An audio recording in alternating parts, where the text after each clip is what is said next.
શહેરા ધારાસભ્ય અને વિધાનસભા ઉપાધ્યક્ષ જેઠા ભરવાડે અક્ષત કળશ યાત્રા માથે લઈ શહેરા રામજી મંદિરથી પ્રસ્થાન કરાવ્યું। વિકસિત ભારત યાત્રા અંતર્ગત નગરપાલિકા ટાઉન હોલ ખાતે લાભાર્થીઓને પ્રમાણપત્ર આપવામાં આવ્યા। 17 કરોડના નગરપાલિકા વિસ્તારના વિવિધ કામોનું લોકાર્પણ અને ખાતમુહૂર્ત પણ કરાયું। અયોધ્યા ખાતે નિર્માણાધીન ભગવાન રામના ભવ્યથી ભવ્ય મંદિરમાં પ્રભુ રામની મૂર્તિની પ્રાણ પ્રતિષ્ઠા મહોત્સવનું આમંત્રણ દેશભરમાં સનાતન સંસ્કૃતિની પ્રથા અનુસાર અક્ષત ચોખાના માધ્યમ થકી ભક્તો સુધી પહોંચે તેના આયોજનના ભાગરૂપે આજરોજ શહેરાના ધારાસભ્ય વિધાનસભાના ઉપાધ્યક્ષ જેઠાભાઈ ભરવાડ, પંચમહાલ જિલ્લા યુવા મોરચા મહામંત્રી ધર્મેન્દ્ર પટેલ, મહાજન સમાજના પ્રમુખ મુકેશભાઈ દેસાઈ શહેરાના રામજી મંદિરથી પોતાના માથે અક્ષત કળશ લઈ વિધિવત કળશ યાત્રાનું પ્રસ્થાન કરાવ્યું। કળશ યાત્રા દરમિયાન વિધાનસભા ઉપાધ્યક્ષ જેઠાભાઈ ભરવાડ મન મૂકીને નાચ્યા। ઉપસ્થિત ભક્તોને ભાજપના કાર્યકરો પણ ઝૂમી ઉઠ્યા હતા। નગરપાલિકા ખાતે કળશ યાત્રાનું સમાપન કરવામાં આવ્યું। નગરપાલિકા ટાઉન હોલ ખાતે વિકસિત ભારત સંકલ્પ યાત્રા અંતર્ગત કાર્યક્રમ યોજાયો। વિધાનસભા ઉપાધ્યક્ષ સહિત અધિકારી અને પદાધિકારીઓએ દીપ પ્રાગટ્ય કરી લાભાર્થીઓને આવાસના પ્રમાણપત્રો, આયુષ્માન કાર્ડ આપવામાં આવ્યા।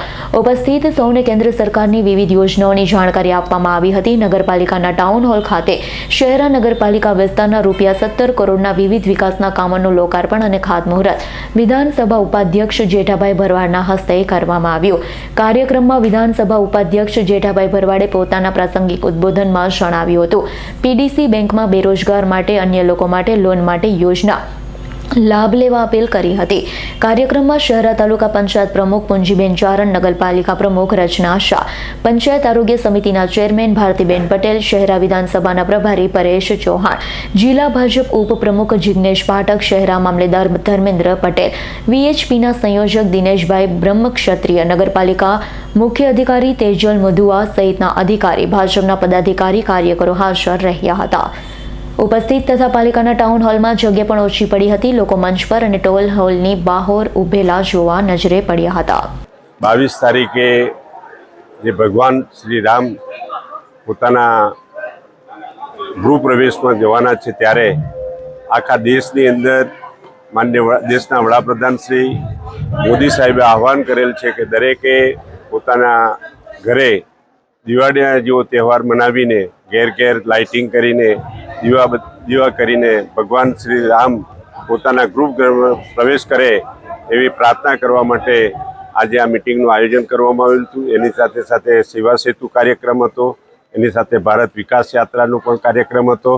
એના માટે આજરોજ તમામ શહેરના મત વિસ્તારના તમામ માણસોને બોલાવીને અમે બધાએ આ કાર્યક્રમ 22 તારીખનો ખૂબ સારી રીતે સફળ થાય એના માટે વીએચપીના તમામ કાર્યકર્તાઓ, બજરંગ દળના કાર્યકર્તાઓ બધા મળીને સાથે મળીને તમામ સમાજના લોકો સાથે મળીને આ કાર્યક્રમની ઉજવણી કરે અને ભગવાન શ્રી રામ પોતાના ગર્ભગૃહની અંદર પ્રવેશ કરે।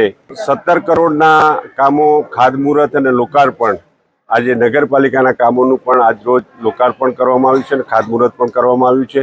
એટલે દરેક ગામે ગામ જે નગરપાલિકા વિસ્તારમાં છે તેમને તમામને દરેકને લાભ મળે, દરેકને એનો ફાયદો થાય અને એની સાથે સાથે આયુષ્યમાન ભારતની અંદર પણ દરેકને કાર્ડ આપવામાં આવ્યા છે, ગેસના બોટલના પણ આપવામાં આવ્યા છે, પ્રધાનમંત્રી આવાસ યોજનાના પણ લાભાર્થીઓને લાભ પણ આપવામાં આવ્યો છે। ઇકબાલ શેખનો રિપોર્ટ, S9 ન્યૂઝ, શહેરા।